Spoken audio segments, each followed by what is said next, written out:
जय मसीह सम्पूर्ण प्रभुमा अति नै प्रियजनहरूमा परमेश्वरलाई फेरि पनि महिमा भएको होस्, कारण उहाँले हामीलाई उहाँको वचनमा फेरि पनि कृपा गरेर, निगाह गरेर, उहाँको दया अनुसार उहाँले प्रेम गरेर हामीलाई ल्याइपुर्याउनु भएको छ। आज पनि परमेश्वरको जीवित वचनबाट हामी केही कुरा सिक्नेछौँ। आउनुहोस्, परमेश्वरको जीवित वचन यहोशूको पुस्तकबाट हामी हेर्नेछौँ। यहोशूको पुस्तक 3 अध्यायको 15 र 16 पद मात्रै म पढ्नेछु। यहोशूको पुस्तक 3 अध्यायको 15 र 16 पदले यसरी बताउँदछ, कटनीको अवधिभरि यर्दनमा बाढी आइरहन्छ तापनि सन्दुक बोक्ने पुजारीहरू यर्दनमा आइपुगेर तिनीहरूका खुट्टाले किनारको पानीमा छुने बित्तिकै माथिबाट आएको पानी धेरै पर सार्तानको नजिक आदम भनिने सहर नेरै थामिएर एउटा रास भएर अड्यो र अराबाको समुद्र अर्थात् खारा समुद्रमा बगेर जाने पानी पूर्ण रूपले काटिएर सुक्यो। यसर्थ मानिसहरू यरिहोको पारीबाट पार तरे। आमेन, हालेलुया। आउनुहोस्, प्रार्थना गरेर हामी परमेश्वरको वचनमा प्रवेश गर्नेछौँ। परमेश्वर, यो समयको लागि हामी तपाईँलाई धन्यवाद दिन्छौँ। तपाईँको वचन बोल्नलाई अनि वचन सुन्नलाई र वचनअनुसार जिउनलाई, आत्मिक रूपमा बढ्दै जानलाई कृपा गरिदिनुहोस्, सहायता गरिदिनुहोस्। यो समयमा पवित्र आत्माको नियन्त्रण र अभिषेकमा राख्दै बिन्ती प्रार्थना चढाउँछौँ येशू प्रभुको नाउँमा, आमेन। हामी यहाँनिर यहोशूको पुस्तकबाट हामी यात्रा गर्दै गर्दाखेरि जब हामी यहोशूको पुस्तक 1 अध्यायमा आइपुग्छौँ, त्यहाँनिर यहोशूलाई परमेश्वरले साहसी हो, बलियो हो भनिकन परमेश्वर बोल्नुहुँदछ। अनि हामी जब 2 अध्यायमा आइपुग्छौँ, 2 अध्यायमा जासुसहरू पठाइँदछ। अब त्यहाँनिर यरिहोको ठाउँलाई कब्जा गर्नुपर्ने, पाल्लोपट्टिको प्रतिज्ञाको देशको कब्जा गर्नुपर्ने चाहिँ यरिहोबाट सुरु हुनुपर्ने थियो। अनि यरिहोमा जासुसहरू गएको कुरा हामी पाउँछौँ। अब यरिहोबाट जासुसहरू फर्किसकेपछि अब त्यहाँनिर इस्राएलीहरू चाहिँ अब यहोशूको नेतृत्वमा यर्दन नदी तर्नुपर्ने छ। अनि यहाँ यर्दन नदी तर्नु पर्दै गर्दाखेरि यहाँ 15 पदले के भन्छ भन्दाखेरि त्यो समय चाहिँ एकदमै त्यो नदीमा चाहिँ बाढी चाहिँ बढेको थियो। पानी धेरै बढेको कारणले गर्दाखेरि खोला त्यो नदी चाहिँ ठुलो थियो निश्चय पनि है।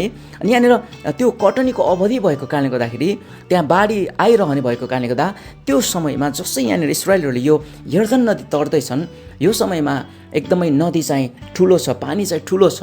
अनि यो चाहिँ खतराको कुरा, जोखिमको कुरा हो। तर पनि परमेश्वरले यही बाढी बढेको समयमा परमेश्वरले तर्नलाई अनि त्यो नदी पार गराउनलाई परमेश्वरले ल्याइ आउनुभयो है।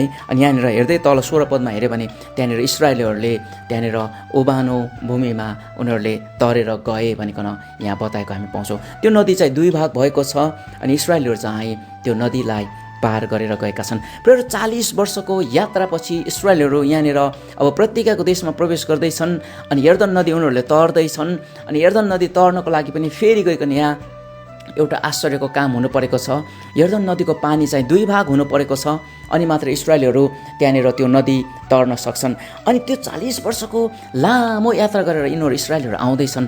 अनि यत्रो लामो 40 वर्षसम्मको तयारीमा परमेश्वरले इस्राएलीहरूलाई राख्नुभयो। अनि अब जसै त्यहाँनिर यर्दन नदी तर्ने समय आयो नि, अनि यर्दन नदी तर्ने बेलामा परमेश्वरले अब यहाँनिर जसै यहाँनिर आइपुग्दाखेरि त यहाँ त जबै बाढी एकदमै पर्ने, बाढी बढ्ने है, बाढी आइरहने समयमा अनि पानी धेरै बढेको समयमा लिएर तराउँदै हुनुहुन्छ परमेश्वरले यर्दन नदी। अनि इस्राएलीहरूलाई यो कुरा हेर्दै गर्दाखेरि उनीहरूलाई कति कुराहरू रिस पनि उठ्यो होला, मन पनि परेन होला, किन परमेश्वरले हामीलाई पानी घटेको समयमा हामीलाई नतराएर अनि यो चाहिँ झन् पानी बढेको समयमा परमेश्वरले हामीलाई तराउँदै हुनुहुन्छ।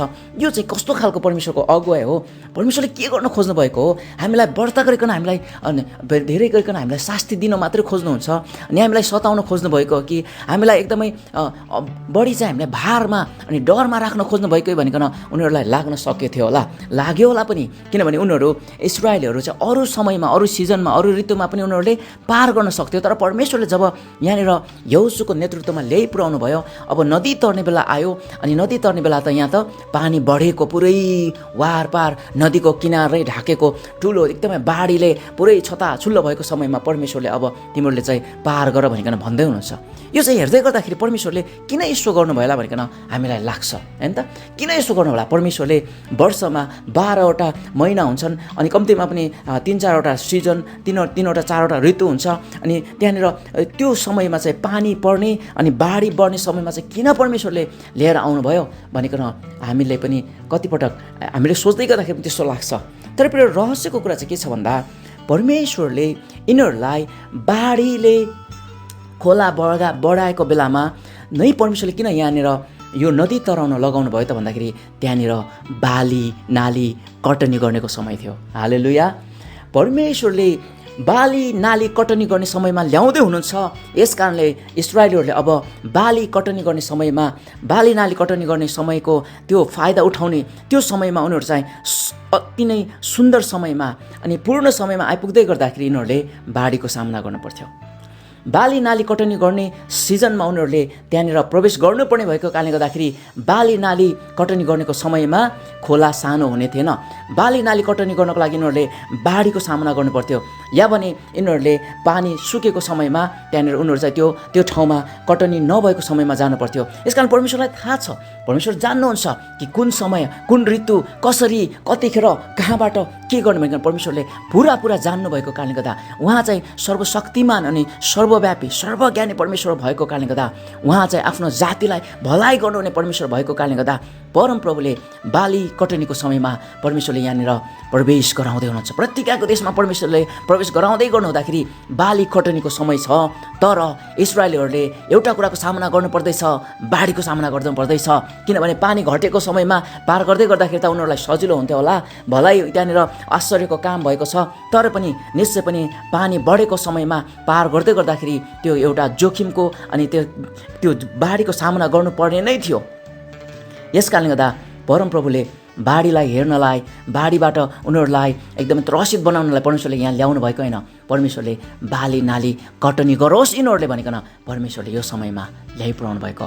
प्रियहरू, परमेश्वर जान्नु हुँदछ, परमेश्वरलाई सबै कुरा थाहा छ। हामीलाई धेरै पटक लाग्दैन, असल लाग्दैन, यो तरिका ठिक भएन, परमेश्वर तपाईँले किन यस्तो गर्नुभयो भनिकन हामी भनिपठाउँछौँ।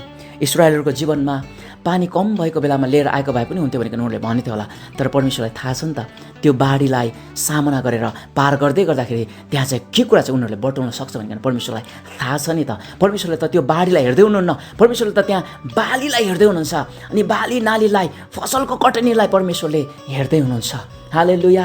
अनि हाम्रो जीवनमा धेरै पटक हामीलाई प्रियहरू बाढीलाई सामना गर्नुपर्ने समयमा हामी परिस्थितिमा त्यो स्थानमा हामी आइपुग्छौँ अनि हामीलाई त्यो बाढीलाई हामी हेर्छौँ अनि हामीलाई डर लाग्छ अनि हामीलाई मन पर्दैन, परमेश्वर यो त भएन, यो तपाईँले के गर्नुभयो, किन यस्तो गर्दै हुनुहुन्छ, आखिर किन यस्तो, किन गाह्रो कुराहरू मेरो जीवनमा ल्याउँदै हुनुहुन्छ, मैले किन यति कुराको सामना गर्नुपर्ने भनिकन हामी भनिरहेका हुन्छौँ, डराइरहेका हुन्छौँ। हामी चाहिँ परमेश्वरको विरुद्धमा हामी चाहिँ बागी भइरहेका हुन्छौँ, परमेश्वरप्रति हामी धन्यवादी भइरहेका हुँदैनौँ, किनकि हामीले बाढीलाई मात्रै हेर्दै गरेका हुन्छौँ। यो खोला बढेको समयमा, वारिपारि पानी भएको समयमा किन आखिर जोखिममाथि झन जोखिम, किन कम पानी भए पनि त अलिकति हुन्थ्यो भनिकन हामीले भनिरहेका हुन्छौँ। परमेश्वर मलाई गाह्रो भयो, यो गाह्रो समयबाट किन जानुपर्ने, यो परिस्थितिबाट म किन जानुपर्ने, किन परमेश्वर यो त गाह्रो भयो, यो त मलाई चाहिँ सह्य भएन, मलाई चाहिँ तपाईँ परमेश्वरले बुझ्नु भएन, मेरो लागि चाहिँ गाह्रो कुरा राखिदिनु भयो भनिकन हामी धेरै पटक त्यो कुरा परमेश्वरसँग हामी ती विवाद गर्छौँ अनि परमेश्वरसँग हामी गनगन गरी पठाउँछौँ। तर प्रियहरू,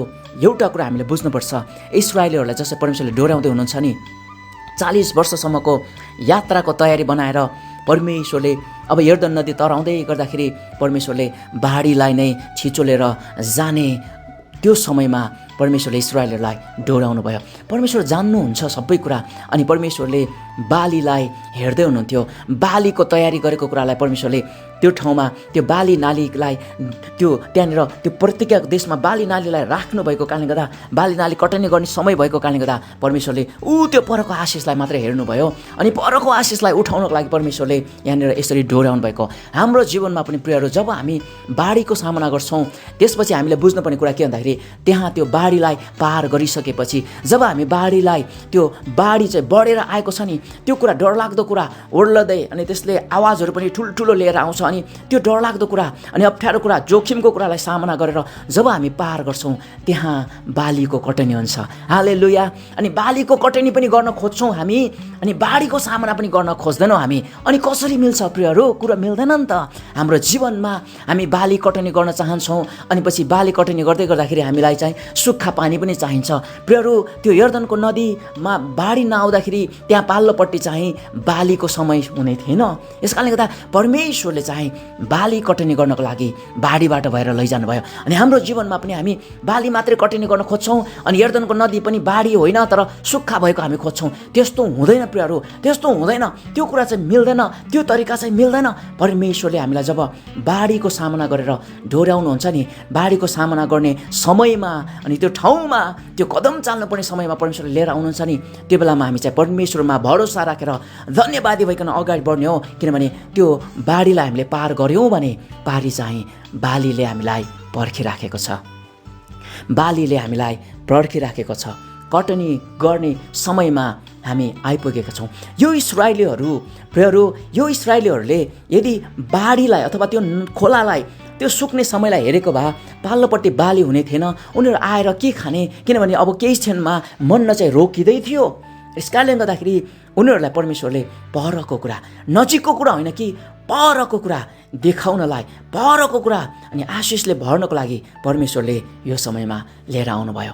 प्रिय तपाईँ कुनै त्यस्तो बाढीको सामना गर्दै हुनुहुन्छ कि अहिले समयमा, यस समयमा अनि तपाईँलाई लागिरहेको छ किन प्रभु यो त मलाई भार भयो, यो त मलाई गाह्रो भयो, किन आखिर परमेश्वर किन यस्तो बाटो भएर जानुपर्ने भनेर तपाईँले सोच्दै हुनुहुन्छ होला। प्रियहरू, परमेश्वरमा भरोसा राखेर त्यो कुराको सामना गर्नुहोस्। किनभने त्यो कुरा जब सामना गरिसक्नुहुन्छ नि, त्यहाँ पर परमेश्वरले उत्तम फल राख्नुभएको छ, फसल राख्नुभएको छ, कटनीको कुरा परमेश्वरले राखिदिनु भएको छ। इस्राएलहरू जब त्यो प्रतिज्ञाको देशमा प्रवेश गरे, उनीहरूले नछरेको, उनीहरूले नलगाएको बाली चाहिँ उनीहरूले कटनी गरेर त्यहाँबाट खाँदै थिए। हामी त्यसपछिको अध्यायहरूमा हामी पाउँछौँ इस्राएलहरू त्यो ठाउँमा गइकन त्यहाँनिर बाली कटनी गर्दै त्यो ठाउँको उनीहरूले चाहिँ पिठोहरूबाट रोटी बनाएर खाएको कुरा अनि निस्तार चाड मनाएको कुरा हामी अर्को अध्यायमा हामी पाउँछौँ। परमेश्वरले हामीलाई बाढीको सामना गरेर बाली कटनी गर्नको लागि परमप्रभुले हामीलाई तयार गर्नुभएको छ। जब हामी बाढीको सामना गर्दै गर्दा, बाढीलाई तर्दै गर्दाखेरि हामी चाहिँ भयभीत हुने होइन, तर परमेश्वरमा भरोसा राखेर परको कुरा, उत्तम कुरालाई हामीले आशा राखेर अघि बढ्ने हो। परमेश्वरले हामीलाई परको कुरा अनि उत्तम आशिष अनि बालीले भरपुर पार्नलाई अनि फसलले हामीलाई तृप्त पार्नको लागि परमेश्वरले यी सबै कुराबाट भएर आउन दिनुहुन्छ। परमेश्वरले हामीसँग अन्याय गर्नुभएको होइन, परमेश्वरले हामीलाई बेसमयमा डोर्याउनु भएको होइन, परमेश्वरले हामीलाई त्यस्तै दुःख दिनलाई यो सबै गर्नुभएको होइन। किनकि उत्तम कुरा त आउँदैछ नि, उत्तम कुराले त हामीलाई पर्खिँदैछ। यस कारणले गर्दा तपाईँ र म जब जब पनि खराब, गाह्रो, अप्ठ्यारो कुराको सामना गर्नुपर्छ, हामीले त्यहाँ बुझ्नुपर्छ कि जहिले पनि त्यहाँ त्यो कुरा पार गरिसकेपछि परमेश्वरले तपाईँ र मेरो लागि बाली तयार गर्नुभएको छ। अनि हामी चाहिँ बाली कटनी गर्नेछौँ अनि त्यहाँबाट हामी खानेछौँ, तृप्त हुनेछौँ। परमेश्वरले हामीलाई अप्ठ्यारो बाटो भएर यसै कारण जान दिनुहुन्छ किनकि त्यो अप्ठ्यारो बाटो पार गरेपछि त्यहाँ उत्तम कुराले हामीलाई पर्खिराखेको छ। यसकारण ढाडस गर्नुहोस्, साहसिलो हुनुहोस्, परमेश्वरमा भरोसा राख्नुहोस्, किनकि उत्तम कुराले तपाईँलाई पर्खिँदैछ।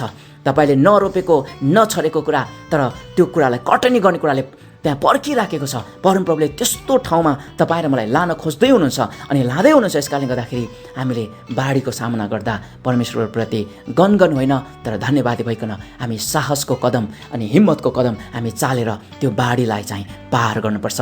अनि विश्वासले चाहिँ त्यो बाढी पार गर्न सकिन्छ अनि परमेश्वरले त्यहाँनिर जुटाउनु भएको फललाई हामी उपभोग गर्न सक्छौँ। परमप्रभुले तपाईँको जस्तो सुकै अहिले परिस्थिति भए पनि तपाईँलाई गाह्रो भइरहेको छ होला, डर लागिरहेको छ होला, तपाईँ एकदमै भारले दबिएको जस्तो भइरहेको छ होला, तर परमेश्वरले तपाईँलाई त्यो सान्त्वना, त्यो शक्ति र सामर्थ्य दिनुभएको होस् ताकि तपाईँ त्यो बाढीलाई पार गरेर बाली कटनी गर्ने ठाउँसम्म, त्यो स्थानसम्म तपाईँ पुग्नु भएको होस् र परमेश्वरलाई महिमा दिनुभएको होस्। हालेलुया, परमप्रभुलाई महिमा भएको हुन्। प्रियहरू, बाली नाली कटनी गर्ने हो भने हामीले बाढीको सामना गर्नुपर्छ। फेरि पनि भन्न चाहन्छु, फेरि पनि भन्नेछु, म दोहोऱ्याउनेछु, बाली नाली कटनी गर्ने हो भने हामीले बाढीको सामना गर्नुपर्छ। बाली नाली पनि कटनी गर्ने खोज्ने अनि बाढी पनि नहोस् भनिकन, यर्दनको नदीमा बाढी पनि नहोस् भनिकन त्यस्तो खालको दुवै कुरा यता पनि उता पनि अनि भन्यो भने, गर्यो भने, चाह्यो भने हाम्रो विश्वासी जीवन विजयको जीवन हुँदैन। त्यो विश्वासी जीवन विजयको जीवन हुँदैन र परमेश्वरमा हामी धन्यवादी पनि हुन सक्दैनौँ। यस कारणले गर्दाखेरि हामीले एउटा कुरा रोज्नुपर्छ, यो कुरा भन्नुपर्छ कि म बाढीको सामना गर्छु र बाली नालीको कटनी गर्छु र तृप्त हुन्छु। हालेलुया। आउनुहोस् हामी प्रार्थना गरेर परमेश्वरको वचनलाई यहीँ शेष गर्नेछौँ। परमेश्वर, हामी तपाईँलाई धन्यवाद दिन्छौँ। तपाईँको समय तपाईँ जान्नुहुन्छ, तपाईँको तरिका तपाईँ जान्नुहुन्छ। जस्तो सुकै समय परिस्थितिबाट भएर जानु परे तापनि तपाईँले उत्तम कुरा अगाडि राख्नुभएको छ भनिकन तपाईँ परमेश्वरमा भरोसा राख्नलाई हामीलाई सहायता गर्नुहोस्। बिन्ती प्रार्थना चढाउँछौँ नासरतका येशू प्रभुको नाउँमा, आमेन। हालेलुया। परमेश्वरले तपाईँहरूलाई बाढीको सामना गरेर बाली कटनी गर्ने विश्वासी बनाउनु भएको होस्। आमेन।